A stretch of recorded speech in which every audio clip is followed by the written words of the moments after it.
जयपुर के बगरू से बीजेपी उम्मीदवार कैलाश वर्मा ने अपने क्षेत्र में जनसंपर्क किया। वहीं कैलाश वर्मा ने केंद्रीय और राज्य नेतृत्व का आभार जताया और उन्होंने कहा कि पार्टी ने मुझ पर जो भरोसा किया है मैं उस पर खरा उतरूंगा। वहीं पार्टी ने मुझे तीसरी बार चुनाव लड़ने का मौका दिया। पहली बार जब मुझे टिकट दिया तो उस समय मैं पार्टी का सबसे यंग युवा था, विधायक था। सरकार ने मुझ पर विश्वास जताते हुए संसदीय सचिव बनाया था। बगरू विधानसभा क्षेत्र से कैलाश वर्मा जी, आइए हम इनसे जानते हैं। सर, किन मुद्दों को लेकर आप? देखिए, हर जगह जो राजस्थान के अंदर भारतीय जनता पार्टी का जो कारवां चल पड़ा, नरेंद्र मोदी जी के जो एक व्यूह रचना उन्होंने देखी है संगठनात्मक दृष्टि से, राजस्थान को कैसे सुदृढ़ बनाए, राजस्थान की योजनाएं गांव गरीब किसान तक कैसे पहुंचे। पार्टी प्लेटफॉर्म के ऊपर जिन पार्टी ने देश को 70 साल तक केवल लूटा और एक तुष्टीकरण की राजनीति की, इन सभी चीज़ों को मोदी जी हटाना चाहते हैं। तुष्टीकरण का अंत हो, कुटाराघात का अंत हो, किसानों को न्याय मिले, युवाओं को रोजगार मिले, महिलाओं की रक्षा हो, इन तमाम मुद्दों को लेकर भारतीय जनता पार्टी चुनाव मैदान के अंदर चुनाव की रणभेरी मजबूत तरीके से बच चुकी है और राजस्थान में पूर्ण बहुमत से सरकार बन रही है भारतीय जनता पार्टी। इसमें कोई अतिशयोक्ति नहीं है। केवल और केवल एक संकल्प ऐसा है कि उस संकल्प से मजबूत राजस्थान बन जाए, बीमारू प्रदेश था वो सुदृढ़ प्रदेश बने। इन्हीं मुद्दों को लेकर हमें इलेक्शन क्या ये रिवाज चली आ रही है 5 साल कांग्रेस 5 साल, क्या ये चलती रहेगी?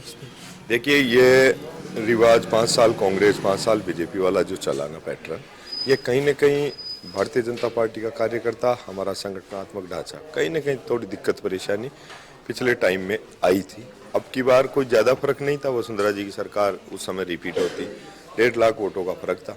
मगर अब की बार भारतीय जनता पार्टी के कार्यकर्ता ने ठान लिया कि हम बहुत मजबूत तरीके से इलेक्शन कैंपेनिंग करेंगे, गांव गरीब किसान की योजना बनाएंगे।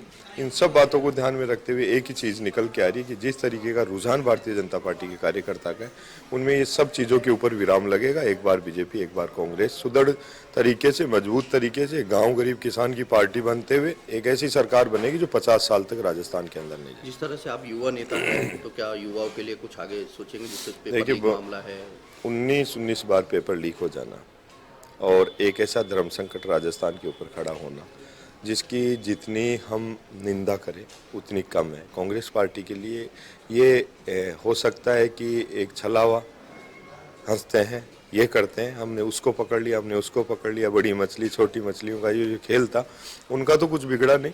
मगर ऐसे लाखों युवाओं का जो भविष्य अंधकार में गया, हम ये इलेक्शन के बाद में एक ऐसी कैंपेनिंग चलाएंगे कि इस कांग्रेस के जितने भी काले चिट्टे हैं उनको उजागर करेंगे। युवाओं को इन बातों के लिए रोजगार के रूप में, एक न्याय के रूप में एक बहुत बड़ा मूवमेंट पूरे राजस्थान में चलाएंगे, जिसमें एक यूथ विंग होगी और उसमें सिर्फ और सिर्फ युवाओं की आवाज आएगी। ये कोई ईडी का जो मामला चल रहा है, इसमें क्या है जो चुनाव के समय ईडी की जो कार्रवाई है? देखिए, जिसने भ्रष्टाचार का पैसा, काला धन दबा रखा है और ईडी वहाँ पे आती तो इनके पेट में दर्द क्यों होता है?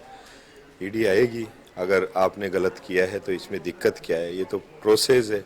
ये इसके ऊपर कहीं ना कहीं बोलते हैं साहब उसने भेज दिया, उसने ऐसा कुछ भी नहीं है।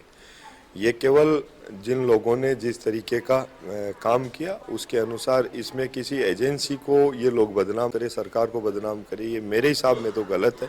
भाई आप साफ सुथरे हो तो डर क्या है? ईडी आए, कोई भी आए। उन लोगों का कहना है कि ईडी का दुरुपयोग किया जा रहा है चुनाव के समय।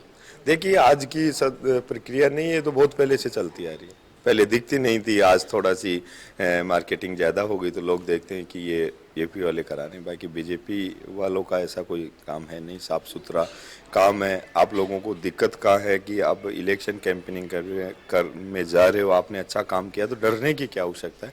तो ये जो ऐसी बातें हैं ये तो मिथ्या मानता हूँ मैं, तो झूठी बातें, इनका कोई तुक नहीं है।